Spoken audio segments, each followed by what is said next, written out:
Estamos começando pela TV Japi Mais, revista ao vivo. E hoje nós vamos fazer um programa super especial, porque nós estamos aqui com um amigo aí querido, é o Rama Teixeira, Dr. Rama Teixeira, que é astrônomo da USP e responsável diretor do Instituto Astronômico lá de Valinhos, Vinhedo, que também pertence à USP. Considerado hoje, ele não gosta que fale muito, mas um dos maiores astrônomos do Brasil. Rama, bem-vindo ao meu programa. E nós vamos conversar hoje de assuntos aqui, olha, interessantíssimos. Boa tarde a todos. Para mim é um prazer muito grande estar de volta aqui à TV Japi.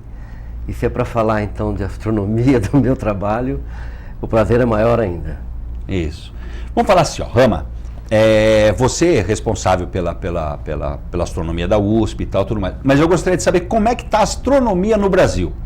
Hoje, se estuda, se não estuda, estamos num nível internacional, não estamos? Como é que nós estamos a astronomia em relação aos outros países? Bom, no que diz respeito à pesquisa na área de astronomia, a gente pode dizer que a astronomia brasileira vai muito bem. Ela tem um reconhecimento muito grande a nível internacional, ela é aceita, ela tem colaboração com muitos institutos de outros países e a gente atingiu um nível excelente. Claro que ainda o número de astrônomos profissionais no país é relativamente pequeno. A nossa astronomia é jovem, ela tem aí talvez 40, 50 anos, se tanto, né? Mas digamos profissionalmente, com um bom número de pessoas, ela tem muito menos do que isso. Enquanto que a astronomia na França, em outros países, tem séculos, né? Mas mesmo assim eu acho que a astronomia a nível de pesquisa no país está muito bem. Está realmente muito bem e tem um reconhecimento muito grande. Tem um reconhecimento internacional? Muito grande. Em termos de aparelhagem, como é que nós estamos? Bom, em termos de aparelhagem, de instrumentação, de telescópios, digamos, o Brasil também está bem. Não necessariamente os telescópios estão aqui no país, porque, embora a gente adore o Brasil, o céu do Brasil e tudo mais, o melhor céu do mundo para se observar, para fazer observações astronômicas, é o céu do Chile, do deserto de Atacama. E é no Chile, então, que estão os grandes observatórios do mundo. O Brasil tem participação financeira em 2 telescópios que estão instalados lá no Chile, mas independentemente desses 2 telescópios, a gente também pode usar outros telescópios que estão no Chile. Eu mesmo tenho, já em torno de 10 anos, eu trabalho com telescópios de outros países. Atualmente um telescópio francês, já trabalhei com telescópio alemão, dinamarquês. Então a gente tem acesso a esses grandes instrumentos e também temos acesso a outros, mesmo a satélites, dados de satélites e tal. Isso também já é um sinal de reconhecimento do bom trabalho que a gente faz aqui no Brasil. Fala uma coisa, vamos falar um pouco agora em termos de descoberta, né? Nós fizemos um programa aí acho que uns 3, 4 anos atrás, que era o início da observação do universo a olho nu, até hoje, com os grandes telescópios, ou o maior que tenha, acho que é o Hubble, né? Que está lá fora, isso. Não é isso? No espaço. Bom, como é que nós estamos hoje em termos de compreensão do universo? Vamos dizer assim, em termos de idade, tempo de existência, expansão, vai ter o efeito elástico, vai ter o que é o Big Bang, o Big Crunch, Vamos dar uma geral assim para que as pessoas possam ter noção o que é o universo. Porque quando a gente sai lá fora, à noite principalmente, a gente vê, quando a poluição permite, né? Uhum. A gente vê todas as estrelas, né? O que é isso? Tá. Então, bom, você tocou em várias coisas aí, né? Primeiro é quando a gente vê, né? A gente sai lá, olha e tal. Isso já é um detalhe muito importante que a gente precisa dizer, principalmente para professores, mas não só para professores, que costumam chamar a atenção dos seus alunos para o céu estrelado, o céu maravilhoso e tudo mais. E é verdade, o céu continua maravilhoso, continua estrelado, mas não nas grandes cidades. Então, quando você fala para uma criança em São Paulo, por exemplo, que o céu é bonito, estrelado, isso não corresponde à realidade dessa criança. Ela não vê o céu estrelado. Mesmo aqui em Jundiaí, na cidade, a gente já não vê o céu tão estrelado assim, né? Então, é uma experiência muito boa até para realizar com filhos, com os amigos, com os alunos, é se afastar das grandes cidades para ver o céu estrelado. É muito, muito, muito bonito e toca muito a gente. O céu estrelado mexe com a alma da gente, né? Agora, quando a gente olha para um céu desse maravilhoso, com milhares e milhares de estrelas, umas mais fracas, outras mais fortes, uma avermelhada, outra azulada, enfim, tem uma série de coisas que a gente nota, mas embora a gente fique admirado, fique de boca aberta e tal, para a gente, uma primeira olhada para aquele céu é um caos. A gente não entende nada, é uma bagunça, né? E aí que começa a diferença entre quem trabalha com ciência e quem não faz. Então, quando você olha para aquele céu maravilhoso, mas incompreensível num primeiro momento, o que você vai fazer? Você vai admirar, tal, vai dizer para todo mundo que é maravilhoso e vai ficar por aí. Mas, se você dá um passo adiante, começa a olhar para aquele céu, hoje, amanhã, daqui 2 dias, daqui 3 dias, começa a fazer observações sistemáticas, cuidadosas e tal, você vai perceber que atrás daquele céu, daquele caos de pontos e tudo mais, existem regularidades. Ok? Isso é o que o homem descobriu há muito tempo atrás, né? Quando, mais ou menos? Bom, que existe registro de que o homem começou a observar, viu a regularidade e de repente anotou alguma coisa. Que existem irregularidades, o homem tem consciência disso, já nas antigas civilizações, milhares de anos antes de Cristo. Tanto é que o homem já usava essas regularidades para fazer calendários, para marcar a passagem do tempo e coisas assim. Então ele tinha consciência dessas regularidades. O que muda é depois. Por volta de 600 anos antes de Cristo, na Grécia Antiga, então o homem vai ter uma outra visão disso. Quer dizer, ele vê as regularidades e aí ele intui que atrás das regularidades existem regras. E quando ele tenta explicar essas regras com a própria cabeça, ou ele tenta entender quais são as regras com a própria razão, ele começa a fazer ciência. Então, as regularidades o homem conhece muito tempo atrás, mas que ele é capaz de entender as regras que estão por trás das regularidades com a própria razão é mais recente, de 600 anos antes de Cristo. E aí que surge a ciência. Aí que surge a ciência astronômica. Exatamente. Então, a ideia da ciência, de uma maneira geral, e da astronomia em particular, é justamente descobrir quais são as regras do jogo. Tá aí. Aí, de repente, ele começou a observar, começou a ver as regras e tal, tudo mais, e ele percebeu que, de repente, aquilo também tinha movimento, não tem? Então, como é que faz na cabeça, vamos lá, 600 anos, ele começa a decifrar esse comportamento universal, vamos dizer assim? Então, à medida que você começa a achar que você entende as regras do jogo, você começa a evoluir no conhecimento científico, o conhecimento, o desenvolvimento tecnológico vem meio paralelo, a reboque ali do conhecimento científico, não é?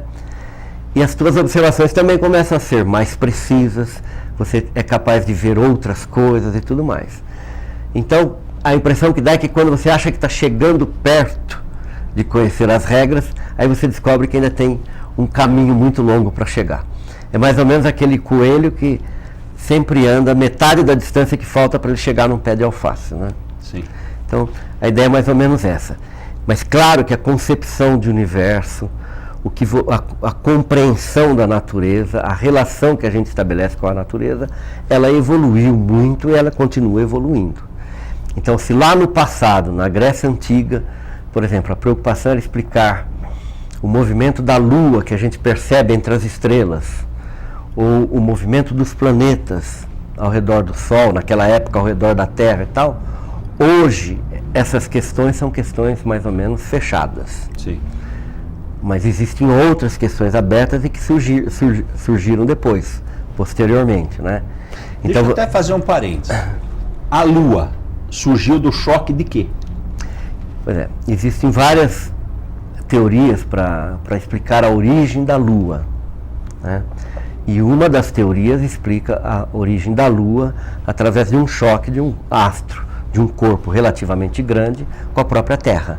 Quer dizer, a Lua seria um pedaço da Terra que foi arrancado e tal.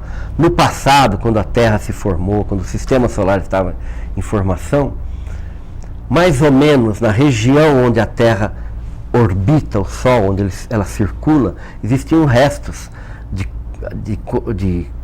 astros, de corpos que não se agregaram à Terra, que ficaram soltos. Digamos, a órbita ela era suja. Sim. E a cada volta que a Terra dá ao redor do Sol, ela vai varrendo essa órbita. Não só a Terra, Júpiter, Saturno, Sim. todos os planetas. Eles vão varrendo, vão se chocando com esses corpos. Então, claro que lá no passado mais longínquo, os corpos, o número de corpos grandes nessa órbita era maior. Mas esses corpos grandes já foram varridos. Sim. Hoje restam aí algumas coisas mais minúsculas, né? Então, uma das teorias que explica a origem da Lua está ligada a esse choque, né? E desprendeu parte da Terra que virou o seu satélite. Exatamente, né? E então, a Lua, por exemplo, é um astro muito interessante da gente falar, porque a Lua sempre mexeu muito com o homem, né? A Lua mexe com o nosso imaginário. A Lua muda de... Primeiro, quando ela está presente no céu noturno, que não é sempre, ela é o astro mais brilhante. Por isso mesmo já chama a atenção. Mas aí ela chama a atenção também porque ela muda de forma. Hoje a gente sabe explicar isso muito bem, mas imagina você há 2, 3 mil anos atrás, 4 mil anos atrás, chama muito a atenção e mexe muito com a gente o fato dela mudar de forma. Tem dias como agora, ela está quase que cheia, muito bonita e tal, e tem momentos que a gente nem a vê. E inspirou os poetas, né? os grandes versos, Exatamente. Os grandes amores, né? A Lua sempre esteve presente. Exatamente. A Lua, ela tem um movimento em relação às estrelas que a gente percebe com muita facilidade. Se você, ou quem está nos ouvindo, quiser fazer um exercício muito interessante e que vai ter um resultado muito bonito, muito positivo, basta olhar para a Lua, hoje à noite, por exemplo, e tentar notar os astros, as estrelas que estão mais ou menos naquela região onde está a Lua. Faça a mesma observação 2 horas ou 3 horas mais tarde e você vai perceber que tanto aquelas estrelas como a Lua se deslocaram da direção leste para oeste. Isso é por causa da rotação da Terra. Mas que além disso, a Lua se movimentou em relação àquele grupo de estrelas. Se você fizer a mesma experiência no dia seguinte, então esse movimento da Lua em relação àquele grupo é mais claro, ainda mais nítido, mais evidente. Isso também chamou a atenção do homem na antiguidade, então, mexia com o homem. Como é que esse astro está andando em relação aos outros? Quer dizer, já não podia grudar todos os astros numa única esfera, porque a Lua andava em relação aos demais, ela não podia, então ela tinha que ter uma esfera para ela mesma, né? Então isso também chamava a atenção. Uma outra coisa é que já na Grécia Antiga o homem compreendia muito bem que o eclipse do Sol era causado pela Lua, né? A Lua então era um astro capaz de encobrir o Sol. E um eclipse do Sol mexe com a gente, um eclipse total do Sol mexe muito com o homem, com os animais. Mágicos, exatamente, né? Porque não havia explicação, mas havia uma magia, né? Uma magia em torno disso. Um outro momento em que a Lua mexe muito com o ser humano é que há muito tempo atrás, o homem, embora não explicasse, ele compreendeu que existia uma relação entre a Lua e as marés. Hoje a gente sabe que as marés oceânicas são causadas principalmente pela Lua, sabe fazer as contas, calcular, prever, e até a razão por que ocorre a atração gravitacional. Qual é a razão? A atração gravitacional que a Lua exerce sobre a Terra. Mas E depois eu quero falar sobre gravidade, que é um negócio que vai alterar muitos pensamentos dos nossos telespectadores. Ok.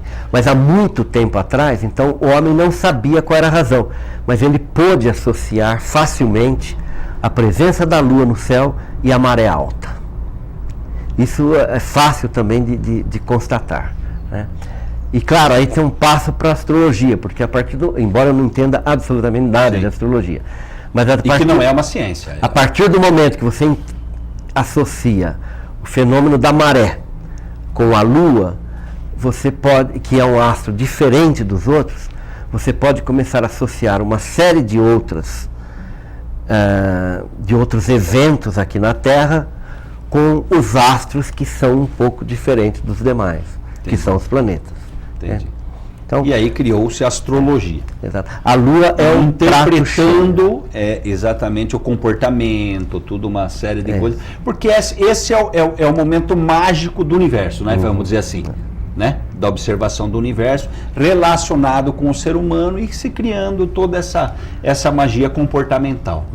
Mas agora uma coisa que eu quero para depois a gente ir mais, porque nós estamos na Lua, agora vamos sair da Lua e nós vamos de repente lá pro, né? Nós aprendemos o seguinte, né? Lá atrás Newton falou, né, e tal, e disse o seguinte: eu solto qualquer objeto, ele cai, por quê? Porque a Terra atrai. Exato. Não foi isso que nós aprendemos? Então, lá atrás, nos bancos escolares, inclusive eu me lembro, a professora pegava a régua ou a borracha, soltava e falava: olha, tá vendo? Cai porque a Terra atrai. E de repente, não é isso.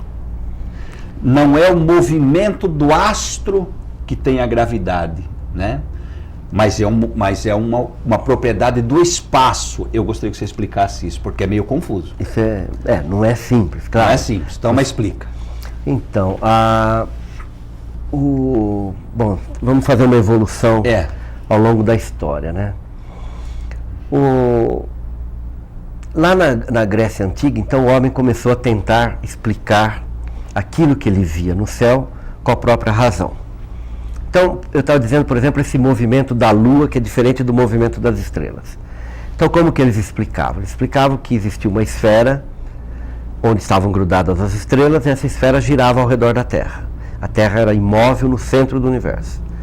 E que existia uma outra esfera mais próxima da Terra, que era uma esfera onde estava grudada a Lua, e essa esfera também girava ao redor da Terra num ritmo diferente do das estrelas.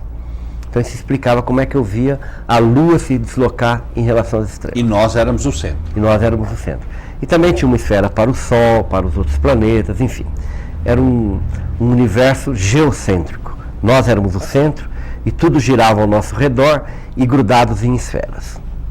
Claro que grudar os astros em esferas já resolvia um problema, que ninguém ia perguntar por que eles não caem. Não cai porque está grudado na esfera e tal, e pronto. Na pior das hipóteses, está colado. Em 1400 e pouco, apareceu um outro modelo de universo proposto pelo Nicolau Copérnico, um monge, né? Nicolau Copérnico, onde a Terra deixava de ser o centro e quem iria ocupar o centro do universo era o Sol. E nesse novo modelo, a Terra ela tinha um movimento de rotação ao redor dela mesma, e esse movimento de rotação explicava o movimento das estrelas de nascer e pôr todos os dias. E além desse movimento de rotação, nesse modelo do Copérnico, a Terra girava ao redor do Sol e todos os planetas giravam ao redor do Sol. E a Lua girava ao redor da Terra, que é mais ou menos o que a gente aprende e tal. E que estava muito bom. E que ele deve ter levado um cacete desgraçado porque falar isso, não? Então, naquela época era complicado. Imagina contra a igreja. Quer dizer, a ideia aí é um pouco sutil. Não é necessariamente que esse modelo era contra a igreja ou a igreja era contra isso. O que acontece é que, eu estou falando de igreja, quando eu falo de igreja, eu estou pensando na igreja cristã, que é aquela que a gente tem algum contato mais próximo e tudo mais. Quando o cristianismo surgiu, quando ele foi aceito em Roma e tudo mais, e quando ele começou a evoluir, crescer, o conhecimento que existia era aquele conhecimento dos gregos, não tinha outro. O modelo de universo que existia era aquele modelo de esferas, com a Terra no centro e tal, grudadas, construído na Grécia Antiga. Bom, e quem detinha o conhecimento naquela época, não tinha universidade, não tinha escolas, era a igreja. Os sábios, os professores, quem lidava com o conhecimento, era quem estava nos mosteiros. Então a igreja cristã, quando surgiu, quando cresceu, evoluiu, ela abraçou o modelo de universo que existia, que era o modelo dos gregos. Então, era esse o modelo aceito e tal. À medida que o tempo foi passando, foi se verificando que esse modelo dos gregos não casava com aquilo que a gente observava, via no céu. Quer dizer, você calculava, por exemplo, o instante de um eclipse usando esse modelo e não batia com o que ocorria na realidade. Em outras palavras, esse modelo começou a falhar. Então foi aí que surgiu Copérnico e propôs um outro modelo. Que é o que a gente aprende na escola. Que é o que a gente aprende na escola. Que também falhava e tudo mais, mas é um outro detalhe. Mas então, quando o Copérnico propôs um outro modelo, a igreja, que tinha adotado aquele modelo dos gregos, não soube abandonar o modelo dos gregos e abraçar o novo modelo, que era o do Copérnico. Ela entrou em conflito. Entrou em conflito, e dá para entender por que ela não mudou de modelo. Porque se ela aceita que aquele modelo que ela tinha abraçado estava errado, claro, qualquer pessoa pode ser, mas será que o resto do que a igreja está falando não pode estar errado? Então tinha um problema sério aí, e ela não pôde abraçar o modelo do Copérnico. O modelo do Copérnico, então, com o Sol no centro, os planetas girando ao redor do Sol, a Lua girando ao redor da Terra, é um modelo que também não casava, falhava quando a gente o comparava com a natureza. Só que esse modelo vai vingar, porque em alguns aspectos ele era um pouco mais simples que o dos gregos, e porque depois do Copérnico surgiram alguns gênios que abraçaram esse modelo também, mas e que foram descobrindo algumas coisas que contrariavam o modelo dos gregos, ou que reforçavam o modelo do Copérnico, ou as duas coisas. Então apareceu, por exemplo, o Galileu, que descobriu que o Sol tinha manchas. Mas no modelo dos gregos o Sol era perfeito, não podia ter manchas. Então, com as descobertas do Galileu, ele bombardeava o modelo dos gregos. Como o outro modelo que existia era o do Copérnico, então, de certa forma, ele dava uma força para o modelo do Copérnico. Surgiu também o Kepler, né? E o Kepler é que vai resolver os problemas. O modelo do Copérnico não casava com a realidade, não casava bem com a natureza, como o dos gregos também não. Galileu Galilei vem, reforça um pouco de Copérnico, e aí Kepler, e aí que ano mais ou menos surge Kepler? O Kepler é contemporâneo ao Galileu, então por volta de 1600 e pouco, o Kepler vai propor que os planetas, ao contrário do que acreditavam os gregos, ao contrário do que acreditava o Copérnico, eles não giram ao redor do Sol numa órbita circular. E isso é muito importante. O Kepler vai propor que os planetas giram ao redor do Sol numa órbita elíptica, uma órbita alongada, e o Sol não está no centro, o Sol está num dos focos da elipse. Então, quando você entra com esse novo modelo, aí aquilo que você calcula para os planetas, para a Lua e tal, bate com aquilo que você vê. Então isso fica muito bom. Mas aí surge, nós vamos chegar então onde você perguntou, uma outra questão. Se a órbita é uma elipse, então o planeta não está grudado, colado numa esfera, porque como é que essa esfera vai girar numa órbita elíptica? Estava muito complicado de sustentar. Em outras palavras, a esfera é abandonada.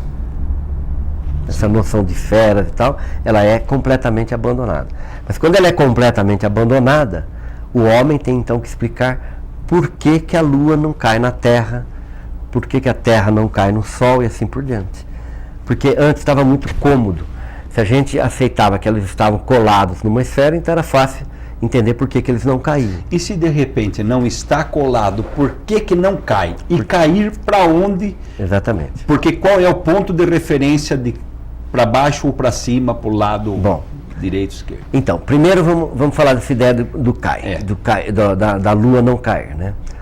O Galileu, isso é importante para as pessoas, para os estudantes principalmente, né? O Galileu era um gênio, foi um gênio, e ele passou 18 anos estudando como caem os corpos. Soltando um corpo aqui, outro ali, colocando um plano inclinado. Ele passou 18 anos da vida dele estudando como caem os corpos. Claro que ele chegou a conclusões erradas muitas vezes, voltou atrás, né? Teve seus dissabores na vida particular também, tudo isso misturado. Mas foi ameaçado. 18 anos. E ele aprendeu muito com isso. Mas quem teve, já com base no estudo do Galileu, que percebeu a regra que estava por trás da queda dos corpos, foi o Newton, né? E o Newton percebeu mais ainda. Ele não só compreendeu o que é que governava a queda de uma laranja, a queda de uma pedra aqui perto do solo, mas ele percebeu que a regra que governava isso, que estava por trás disso, era a mesma que estava por trás da Lua, do movimento da Lua. Então, verdade é a história da maçã ou não? Então, talvez não como ela é contada, mas o que ele percebeu, e aí que é ele percebeu que a queda da maçã, que a Lua cai na Terra, exatamente como a maçã cai na Terra, como a laranja cai na Terra. É exatamente a mesma coisa. E como que é isso? Bom, então ele chega à conclusão que um corpo, por ter massa, atrai outro corpo que também tem massa. Sim. As massas, a matéria se atrai. Né? E ela se atrai tanto com mais força quanto maior forem as massas e quanto menor for a distância. Então Newton chegou a essa regra e explicava o seguinte, que a Lua está sempre caindo na Terra, mas ela não se choca com a Terra porque ela tem um movimento de queda e ao mesmo tempo tem um movimento na direção perpendicular. Então quando você compõe esses dois movimentos, você tem uma força zero. Ela nem se choca com a Terra e nem vai embora. Sim. Ela fica em órbita. Se ela não caísse em direção à Terra, ela iria embora. A gente não veria mais a Lua. E se a Lua não tivesse esse movimento, essa vontade, digamos assim, de ir embora, ela cairia e se chocaria com a Terra. Então a composição dessas duas tendências aí faz com que ela fique em órbita da Terra. E a mesma explicação vale para o Sol, para a Terra ao redor do Sol, para os planetas ao redor da Terra, enfim. Né? Então aí estava resolvida essa questão. Agora, a ideia de cair é muito importante também. Às vezes a gente pode até ver em algum livro didático, né, que o corpo não cai porque ele é atraído pela gravidade da Terra. Não é que ele não cai porque ele é atraído pela gravidade da Terra, ao contrário, ele cai porque ele é atraído pela gravidade da Terra.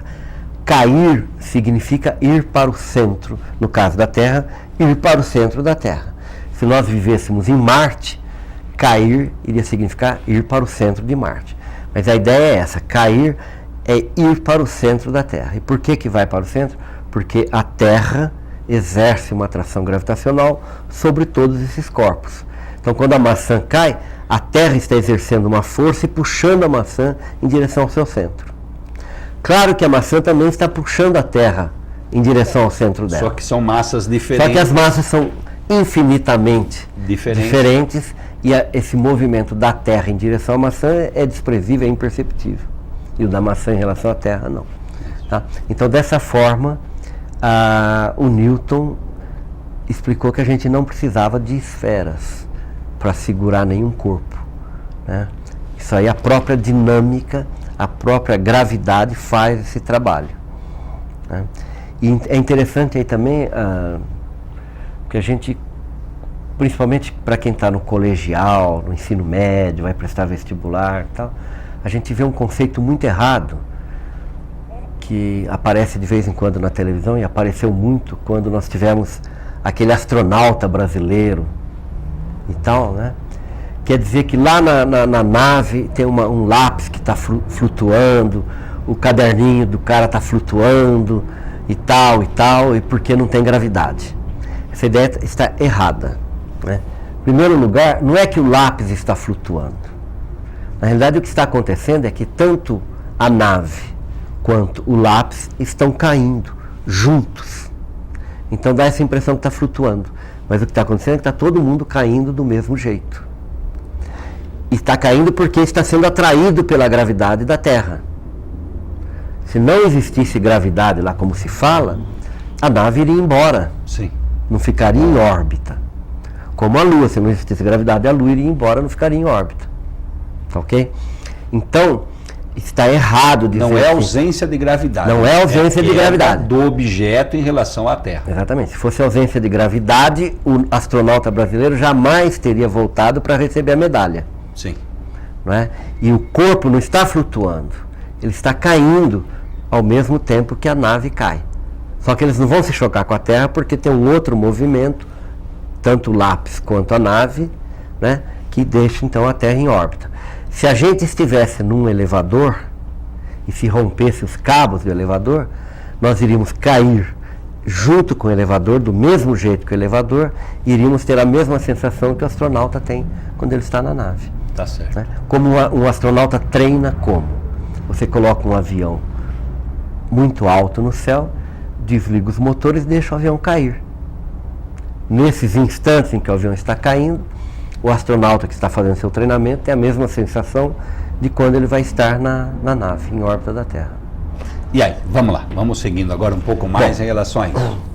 Então, esse conceito de atração gravitacional, que um corpo atrai o outro corpo, isso prevaleceu durante muitos e muitos anos. Nós aprendemos isso quando era criança. Claro, o Newton é de 1600 e pouco, 1700 e pouco, e somente no começo do século XX essa ideia vai começar a mudar, né? Tinha um problema com essa ideia do Newton, né?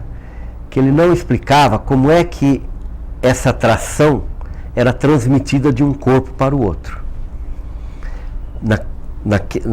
O Newton sabia que tinha um problema aí, mas ele passou batido. Passou batido, quer dizer, em princípio, então, essa atração ela era instantânea, né? A mesma força que está aqui se anulam e ficam os dois aqui distantes. E ela é instantânea, quer dizer, se você tirar esse corpo da jogada, o outro perceberia instantaneamente. Tá.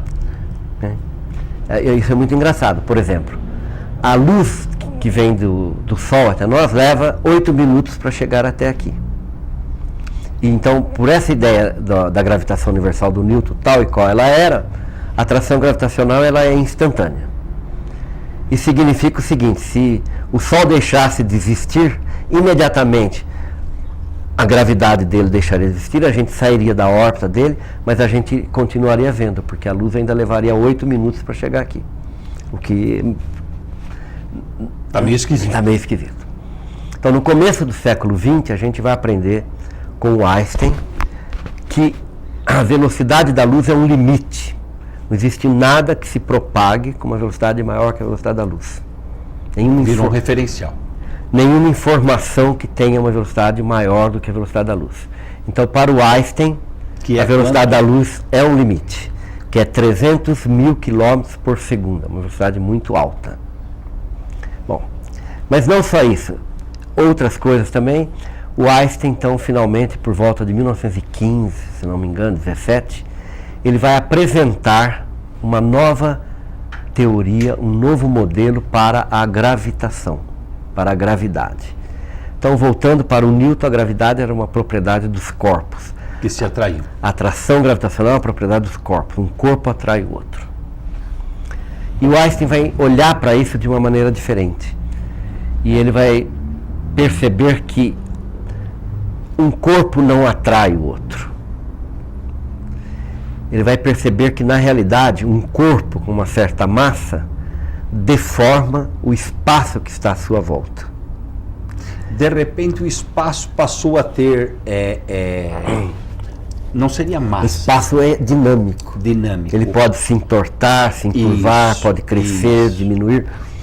Mais ou menos como... Ele não deixou de... de repente, aquele negócio que a gente falava assim, o espaço está aí que não tem nada. Ele existe. Ele existe. Ele participa do jogo. Ele participa do jogo. Né? Ele faz parte do universo, o espaço. A gente tem algumas ideias que a gente incorpora muito cedo, outras que a gente não enxerga e se alguém nos mostra, fica difícil de incorporar, porque ela foge um pouco ao padrão, ao senso, né? Mas o tempo, por exemplo, o tempo é alguma coisa que a gente aceita que ele cresce, né? Sim. Mas desde pequeno nós nos acostumamos com isso. Mas o espaço, a gente tem dificuldade de imaginar um espaço que cresça, né? Sim. Ou que diminua, ou que se entorne e tal. Mas então, nessa nova visão do Einstein, o espaço torna-se dinâmico e ele pode ser perturbado pela presença de um corpo, de uma massa. Para que a gente possa entender, eu posso colocá-lo como uma espécie de um lençol, por exemplo? Você pode pensar o seguinte, imagina imagina um lençol, uma cama, bem confortável, tudo. Sim. Um lençol ali, branquinho, bonitinho, tudo mais, em cima dessa cama. A superfície aí, ela nos fornece um espaço de 2 dimensões. Sim. Então o que acontece? Se eu pegar uma bolinha qualquer e lançá-la nesse lençol, ela vai correr, vai sair do outro lado sem ter o movimento perturbado. Ela vai seguir numa linha reta até sair do outro lado. Ok? Agora, se eu coloco ali no centro da cama um peso, pega uma bola de boliche. Uma esfera de boliche. Uma esfera, não precisaria ser, mas... Tá, uma bola de boliche. Uma bola de boliche. Eu coloco... Então ela deforma a superfície. Aí se eu vier aqui jogar minha bolinha de gude, por exemplo, nesse novo mundo, o que vai acontecer? A hora que a bolinha de gude atravessa, passa por aquela superfície deformada, o seu movimento vai ser perturbado. E essa perturbação depende da deformação. Então essa perturbação pode ser simplesmente uma mudança de direção e ela sair do outro lado, mas pode ser tal que ela entre ali e fique fazendo isso ao redor daquele corpo. E aí é que está a diferença. O Newton e o Einstein olhando para essa bola de boliche e uma bolinha de gude girando ao redor da bola de boliche, o Newton diria, não, a bola de boliche está atraindo a bolinha de gude, ela está presa no campo gravitacional, então ela fica girando. No movimento retilíneo constante. No movimento circular ali. Circular constante. Elíptico, né? Isso. Então, essa seria. E para o Einstein, não é que a bola de boliche está atraindo a bolinha. Não, a bola de boliche está deformando o espaço e o espaço está deformado de tal maneira que o único movimento para a bolinha de gude é esse daí. É uma diferença de concepção do que é a gravidade, do que é a gravitação. Claro que você vai perguntar, mas dá para a gente saber quem está certo, quem está errado? São 2 gênios aí, né? Em quem a gente deve acreditar, né? Quem a gente deve aceitar? Qual o modelo que a gente deve aceitar? Acontece que tanto a gravitação do Newton como do Einstein, elas, para a maior parte do trabalho, dos cálculos que você faz, elas casam muito bem. Elas dão resultados parecidos. Mas em algumas condições não, né? E então uma das condições que foi a primeira para se testar a relatividade do Einstein, a ideia do Einstein e contrapor a do Newton, foi a seguinte: em 1919 teve um eclipse total do Sol. E nessa época, então, estava ali, em 1919, a teoria da relatividade geral do Einstein é de 1915, 17, não me lembro direito. Estava ali um pouco, no auge. No auge. Então ninguém tinha provado ainda isso daí. E a ideia era a seguinte: no eclipse total do Sol, o céu fica escuro. Então eu vejo o céu estrelado, eu vejo as estrelas mesmo durante o dia.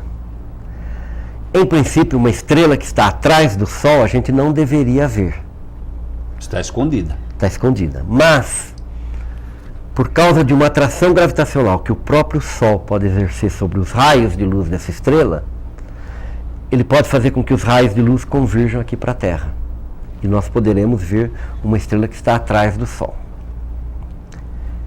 E onde nós vamos vê-la? A gente vai vê-la como se ela estivesse não atrás do Sol, mas um pouco acima, um pouco abaixo, ao lado. Na deformação do espaço. Exatamente. Agora, onde a gente vai ver essa estrela, aí é que tinha uma diferença quando você faz a conta, o cálculo, pela teoria do Einstein e pela teoria do Newton. Essas duas contas dão posições diferentes para aquela estrela. Então tinha que se observar aquela estrela num eclipse total do Sol.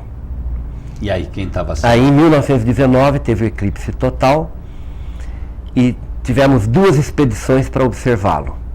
Uma expedição que veio para Sobral, no Ceará, veja bem, aqui no Brasil, Sobral, no Ceará, e outra foi para um país da África chamado São Tomé e Príncipe. Tudo diz que em São Tomé e Príncipe o céu estava fechado e que em Sobral, no Ceará, ele não estava muito bom, mas estava mais ou menos, e foi possível realizar as medidas e com essas medidas provar que a teoria do Einstein estava certa. Era melhor que a do Newton para explicar aquele fenômeno, para entender aquilo lá. E que no fim, então, essa força gravitacional virou uma propriedade do espaço e não mais da atração. A partir daí, então, a força gravitacional ela é vista como uma propriedade do espaço e não como uma propriedade da matéria. Embora, na maioria dos casos do dia a dia, do que a gente aprende e tudo mais, do que a gente trabalha, as duas teorias funcionam. Tá. Mas em muitas outras realidades, então, a teoria do Newton já não funciona mais. Porque o tempo passa rápido. Vamos lá que de repente agora o espaço expandiu. Não é isso? Ele está expandindo. Porque se ele tem movimento, né, há uma expansão. Então só vamos voltar um pouquinho, rapidinho. Lá atrás nós tivemos o Big Bang, que eu não consigo na minha cabeça, não sei se você consegue, imaginar essa esfera no nada. Não dá porque a gente meio raciocina com causa e efeito, eu não consigo o abstrato. Mas vamos imaginar que existia esta esfera, no nada. E isto houve um movimento de expansão, surgindo tempo, espaço, matéria e tal, tudo mais, e expandindo. Correto? Mais ou menos isso? Bom, então... Tenta fazer com que a gente entenda um pouco isso. Não, você tocou num ponto importante aí. Você não consegue imaginar, mas ninguém consegue imaginar o que foi a origem do universo. Hoje se trabalha com uma ideia de universo, um modelo de universo, onde o universo teve uma origem. Existem pessoas que contestam isso e, por enquanto, uma minoria e tudo mais. Não sei se algum dia nós teremos evidências de que foi diferente, mas atualmente, então, o homem trabalha com essa ideia que o universo teve uma origem. E claro que não só os cientistas, todo mundo gostaria de colocar uma imagem na cabeça de como foi a origem do universo. Mas isso não dá. Não dá. Não é uma questão de ser leigo ou não. Não dá. O nosso cérebro não tem esta capacidade. O que tinha lá no instante t igual a zero não dá. E o homem aprendeu muito com a física quântica do começo do século XX também, que não dá para você fazer imagem de tudo. Nós estamos habituados no mundo onde a gente faz imagens. Eu falo para você, olha, um carro, você faz a imagem do carro. Isso aqui. Mas na física não é assim. Tem muitas coisas das quais a gente não consegue formar uma imagem. E claro que uma delas é o que é esse instante igual a zero. Bom, então, esquece, não vamos fazer uma imagem. Mas vamos imaginá-lo que ele existiu. Isso. Você parte igual da a ideia, zero existiu. Parte da ideia que o universo teve um começo. Mas não vamos imaginar como ele era naquele instante igual a zero. Mas uma fração de tempo pequena, logo depois do t igual a zero, o homem já começa a compreender o universo. Ele começa a saber falar alguma coisa, ele começa a ter uma física capaz de explicar o que aconteceu depois de uma fração para cá. Depois dessa fração para trás, não. Mas dessa fração para cá, ele consegue. Possível. De qualquer forma, a gente não tem que, quem quiser imaginar, não dá para imaginar, mas se quer fazer uma imagem, pelo menos não faça a imagem de uma bolinha que explodiu. Isso está muito longe, errado. Muito errado. Né? Quando a gente pensa no universo, lá no começo, ninguém está pensando que existia o espaço. Porque não existia. E lá naquele espaço tinha uma bolinha que explodiu e o resto daquela bolinha está preenchendo mesmo o espaço. Porque o espaço surgiu exatamente. Com o nascimento. Então a ideia não é isso. Quando se está falando no começo do universo, se está realmente falando no começo do espaço, do tempo matéria. E tudo mais. Né? A matéria ela já vai surgir como fruto da evolução. Né? Então, primeiro, vamos ver como que o homem percebeu isso, como é que ele chegou à conclusão de que o universo teve um começo. Voltando à história da igreja. A igreja cristã, desde que ela surgiu, ela fala de um começo, mas não de uma forma científica. Não estou nem querendo dizer que é melhor ou pior. Não, é diferente. É o criacionismo. Algo criou. É diferente, exatamente. Então, essa ideia que o universo teve um começo, ela vai surgir também no final do século XIX, começo do século XX. Quer dizer, os elementos para construir essa ideia começam a surgir, mas ninguém entendia isso ainda. Então, por exemplo, no começo do século XX, o homem, há 100 anos mais ou menos, o homem descobriu que ele vivia numa galáxia, que é um conjunto. A nossa galáxia tem 100 a 200 bilhões de estrelas. Então ele chegou à conclusão que ele vivia numa galáxia, o sistema solar era parte dessa galáxia, e também que existiam outras galáxias, muitas outras galáxias, milhões de outras galáxias. Começo do século XX. Ele percebeu isso. Um nome importante nessa descoberta que existem outras galáxias e tal, é o Hubble. Né? Bom, além disso, ele foi, então, quando começou a poder observar outras galáxias, o homem foi medir o movimento dessas outras galáxias. E essas galáxias estavam tão longe que o movimento na direção tangencial era desprezível.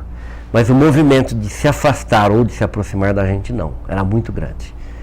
E as primeiras medidas revelavam uma coisa curiosa. Quase todas as galáxias estavam se afastando da gente. Isso é muito curioso. Você deveria encontrar galáxias, uma parte se afastando, outra se aproximando e tal, de uma maneira meio equilibrada. Mas não. Tirando poucas, todas as outras se afastam da gente. Isso era a observação. E nessa observação, então, se há o afastamento, está expandindo. Então, aí além do afastamento, o homem também, no começo do século XX, o Hubble também associado a isso, ele descobriu que não só as galáxias estavam se afastando da gente, mas que quanto mais distante ela estava da gente, mais depressa ela se afastava. Quer dizer, uma galáxia que está 10 vezes mais longe de nós do que uma outra, se afastava com uma velocidade 10 vezes maior. Aquela que está 100 vezes mais distante se afasta com uma velocidade 100 vezes maior. E que conclusão ele chegou nisso? Então, estava todo mundo se afastando. Então. O Hubble mesmo não chegou à conclusão. Quem vai fazer uma... Aí, claro, estava todo mundo querendo entender por que as galáxias todas estão se afastando da gente. E umas mais rápido. E por que quanto mais longe, mais depressa. Essa era a grande questão. E aí vai aparecer um personagem importante nessa história, que é o Alexander Friedman, que é um russo de São Petersburgo, matemático e tudo, muito bom matemático. Quer dizer, eu não tenho nem nível para dizer que ele é muito bom, mas quando eu digo muito bom matemático, é porque é o cara que a história já julgou como um muito bom matemático. Então, o Friedman vai dizer, não, olha, não são as galáxias que estão se afastando. Nós não estamos doentes, está todo mundo correndo, fugindo da gente. Não tem nada disso. O que está acontecendo é que o espaço entre as galáxias está crescendo. Da mesma forma que se nós fizermos um bolo, colocarmos algumas ameixas e colocarmos o bolo no forno, à medida que o bolo vai crescer, as ameixas se afastam. As ameixas se afastam. E não importa, qualquer ameixa que você estiver, você vai ver as outras se afastando. Quer dizer, a gente não estava numa posição privilegiada. Como que ele chegou a essa conclusão? Ele era muito forte. Né? Ele era muito forte. Era bom demais. Bom demais. Quer dizer, e tinha ali um beco sem saída, não estavam conseguindo explicar isso de outra maneira. E como ele era um bom matemático, ele já trabalhava com a relatividade geral do Einstein. Já existia a relatividade geral do Einstein. E que falava que o espaço era uma coisa que podia crescer, diminuir, entortar para lá, entortar para cá. Bom, então ele casou essa intimidade que ele tinha com a relatividade geral com o que estava sendo observado. E que nem o Einstein fez. Sim. Né? O Einstein parou aí. O Einstein poderia ter... Ele parou na relatividade. Explica. Não, o Einstein fez modelos também de universo e tudo, mas para o Einstein o modelo o universo deveria ser estático. Né? Sim, ele não expandia. E ele também, as informações a respeito das observações, tudo isso, as coisas não circulavam como circulam hoje, entende? Explica um pouquinho da teoria geral da relatividade do Einstein. Então, o que é? Então, a relatividade geral do Einstein, ela diz respeito à gravitação. E é essa outra forma de você ver a gravitação. Quer dizer, a gravitação não é uma propriedade da matéria, mas é uma propriedade do espaço. E o espaço pode ser deformado pela presença da matéria. Entendi. É isso. A mensagem está aí. Tá aí. Mas ele não conseguiu ver a expansão desse espaço. Quer dizer, quando ele usou, aí tem uma coisa interessante. Quando ele colocou a sua ideia de gravitação para explicar o universo, ela já sugeria uma expansão. E ele colocou lá nas suas equações um termo para brecar essa expansão, porque ele não concebia um universo dinâmico, ele concebia um universo estático. Depois ele até reconheceu isso como um grande erro da vida dele, o maior erro da vida dele, e que hoje foi ressuscitado, mas depois a gente fala disso. Então ele reconheceu isso como o maior erro da vida dele, e o Friedman então propôs esse universo em expansão, quer dizer, o espaço é que está crescendo, e por causa disso a gente vê uma galáxia se afastando, todas as galáxias se afastando de nós. Então o espaço é que está crescendo. Tá. Agora Então aí você, depois que o homem aceita que então o espaço está crescendo, aí vai surgir um padre belga chamado Lemaitre, que vai rodar esse filme para trás. Ele vai dizer, olha, mas se o espaço está crescendo, as galáxias estão se afastando, isso significa que há um tempo atrás elas estavam mais perto, o espaço era menor.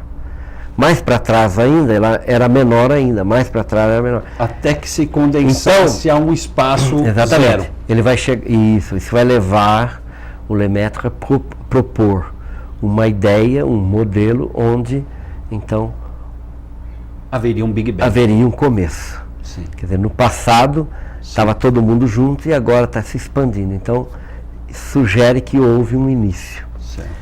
E essa palavra Big Bang, ao contrário do que muita gente pensa, não quer dizer uma grande explosão. O modelo do Big Bang, essa palavra Big Bang é um pouco pejorativa, porque quando o Lemaitre foi apresentar essas ideias, o chefe da sessão era um cara que não concordava com essas ideias. Então isso ficou um nome que pegou, mas de forma meio pejorativa.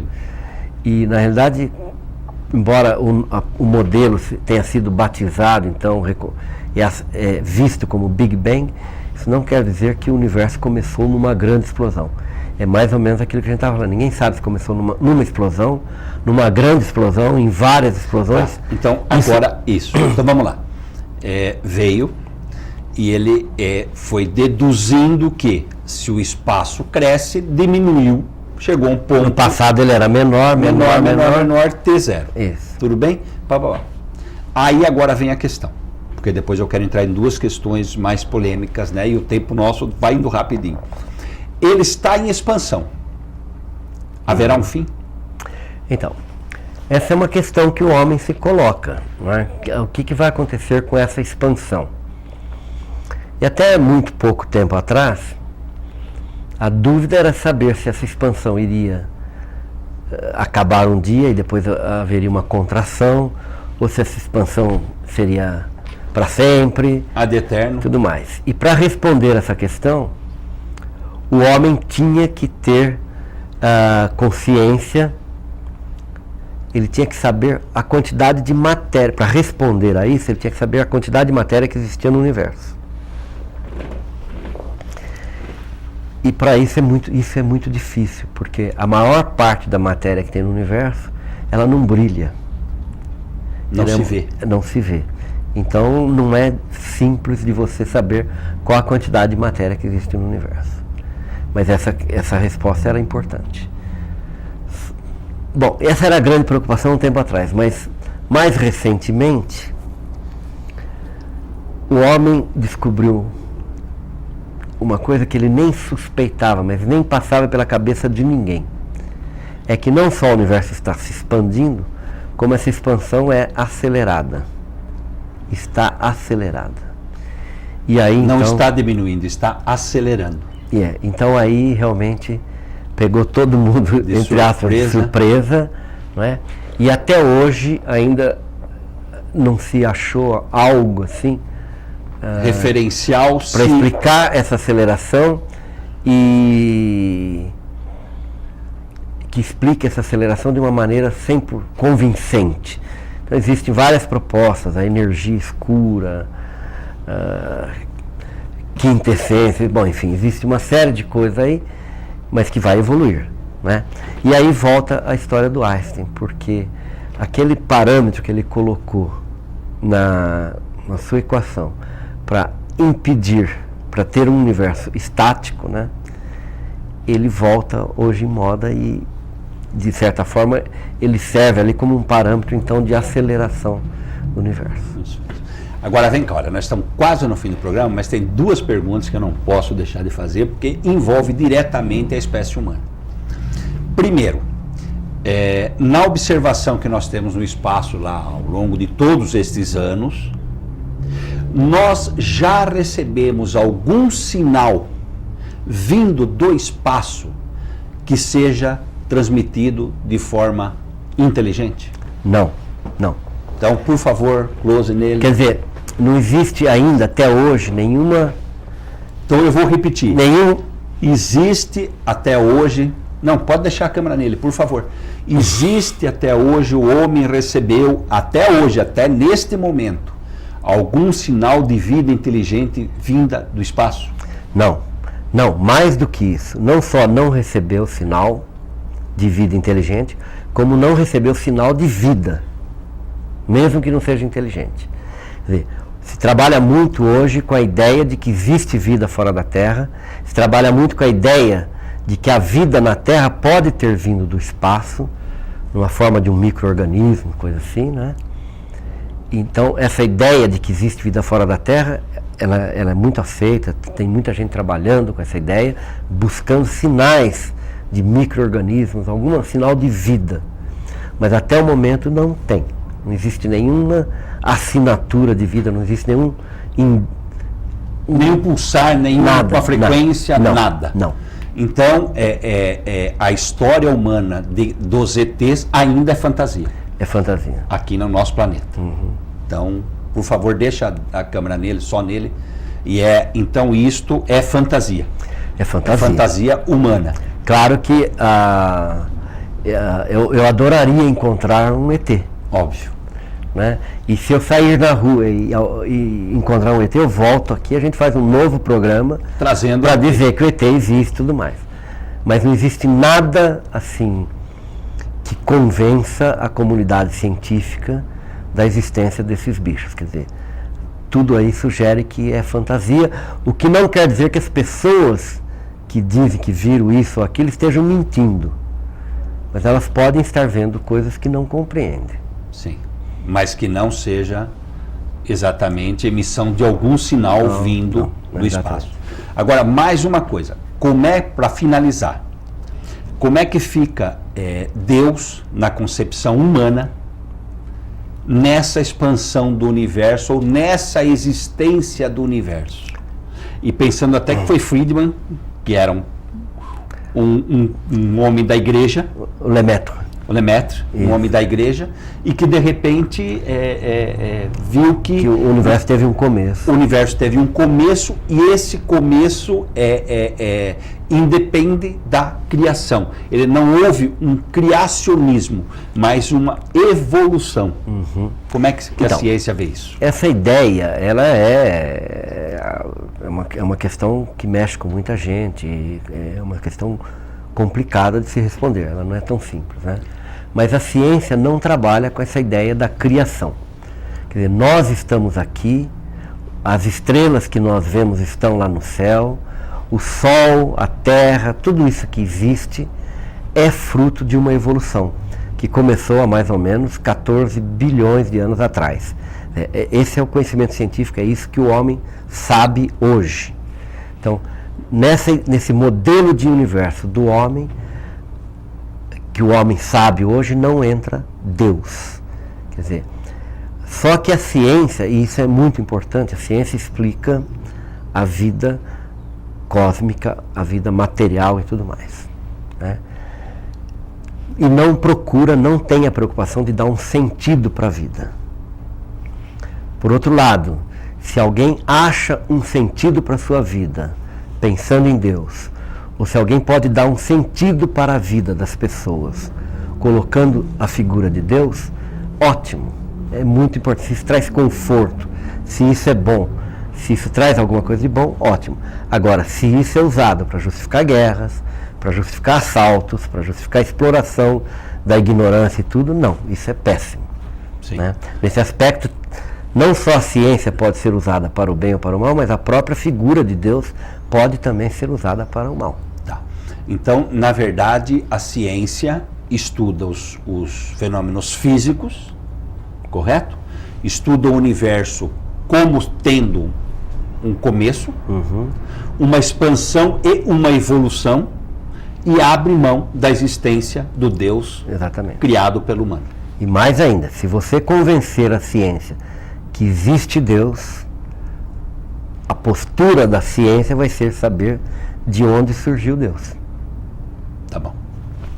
Então, nós fizemos aí um programa meio breve, mas procurando aí explicar toda a existência do universo, com o professor Rama Teixeira, que é astrônomo da USP, né, respeitadíssimo em todos os países, agora vai para a França aí participar já de outros eventos.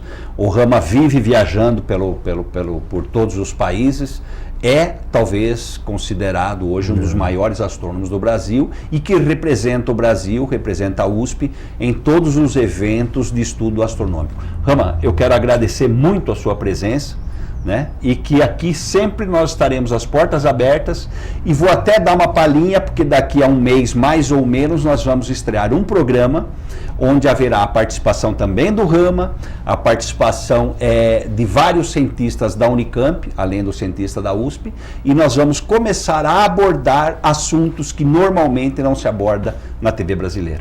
Rama, suas palavras finais, por favor. Bom, fiquei muito feliz de voltar aqui para a TV Japi, foi um prazer muito grande. Claro que o Douglas é um grande amigo e exagerou nas palavras finais, né? Eu não sou tão importante assim para a astronomia brasileira, mas claro, também conquistei um pouco o meu espaço, e com muito trabalho, muita seriedade, e essa é a característica que eu julgo mais importante no cientista. Trabalhar com ética, seriedade e motivado, se possível. Obrigado. Muito obrigado. E olha, o nosso programa nós fizemos ao vivo porque o Rama tem compromisso, mas nós iremos reprisá-lo hoje às 19 horas, sábado às 19 horas e domingo também às 19 horas. Um abraço a todos.